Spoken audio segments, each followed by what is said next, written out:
तर नमस्कार मंडळी, संगीता's रेसिपीमध्ये आपल्या सगळ्यांचं खूप स्वागत आहे। आज मी बनवणार आहे एकदम मस्त हिरव्या मुगाची डाळ। खूपच छान आणि पौष्टिक असते, पचायलाही हलकी असते आणि सगळेच जण खाऊ शकतात अगदी आवडीने। मस्त भातासोबतही खाऊ शकतात, चपातीसोबत, भाकरीसोबतही खाऊ शकता। कधी कधी आपल्याला पित्ताचा वगैरे त्रास होतो, डोकं वगैरे दुखत असतं, मग आपल्याला काय खावं ते समजत नाही। मग अशी साधी डाळ बनवून जरी तुम्ही खाल्ली तरी पोटासाठी पण थंड आहे आणि पचायलाही हलकी आहे। चला तर मग सुरुवात करूया मस्त डाळीच्या रेसिपीला। तर हे पहा, इथे मी लसणाच्या 2 पाकळ्या घेतल्यात, मोठ्या आहेत। जरा लहान असेल तर तुम्ही 4 तर घ्या। हे आता बारीक आपल्याला चिरून घ्यायचे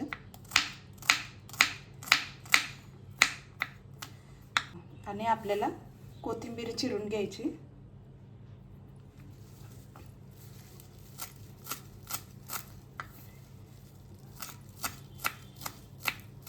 आणि या 2 मी हिरव्या मिरच्या घेतल्या, त्याला असं मध्ये काप लावून घेणार आहे, मी कट करून घेणार आहे मध्ये।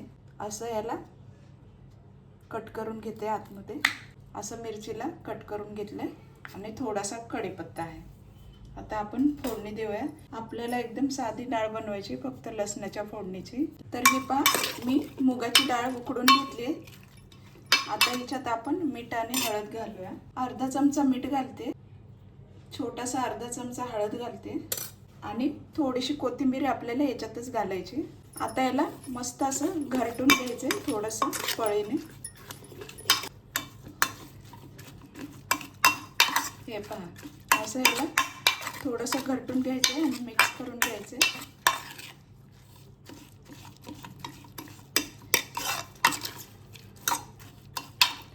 म्हणजे कोथिंबीर पण आहे ती पण याचा सुगंध याच्यामध्ये छान मिक्स होतो। आणि छोटासा 1 चमचा मी लाल तिखट घालते। हे मिक्स करून घेऊया आपण।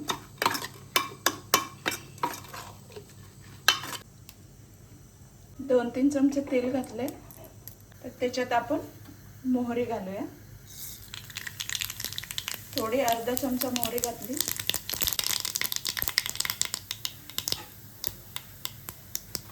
थोडंसं जिरं घालते।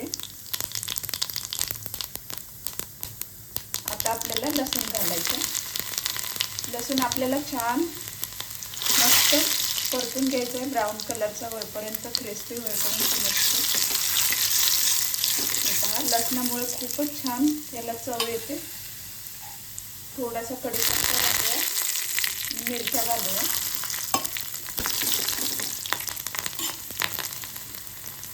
कोथिंबीर घालूया।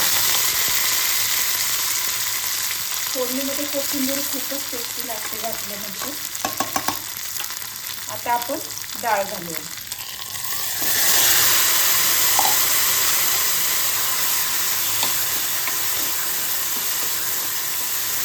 खूपच छान अशी डाळ लागते, साधी सिंपल।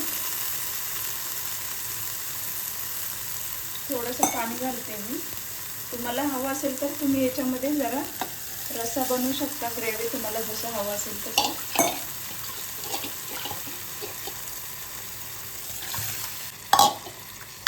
हे बघा, कधी कधी असं आपल्याला साध्या डाळी असे बनवून खायला पाहिजे, कारण शरीरासाठी पण खूप चांगले असतात डाळी। आणि ही मुगाची डाळ तर खूपच पौष्टिक आहे, थंड पण असते, पचायला हलकी आहे। आणि डाळी साध्या बनवून कधीतरी खायला पाहिजे। हे आता भातासोबतही तुम्ही खाऊ शकता, भाकरीसोबतही खाऊ शकता आणि चपातीसोबत सुद्धा ही डाळ खाऊ शकता तुम्ही। तर तुम्हाला ही साधी सिंपल डाळ कशी वाटली, आवडली असेल तर नक्कीच लाईक करा, कमेंट करा, शेअर करा आणि सबस्क्राईब करायला विसरू नका। मग अशाच मस्त रेसिपीमध्ये भेटूया, साध्या सिंपल। थँक्यू।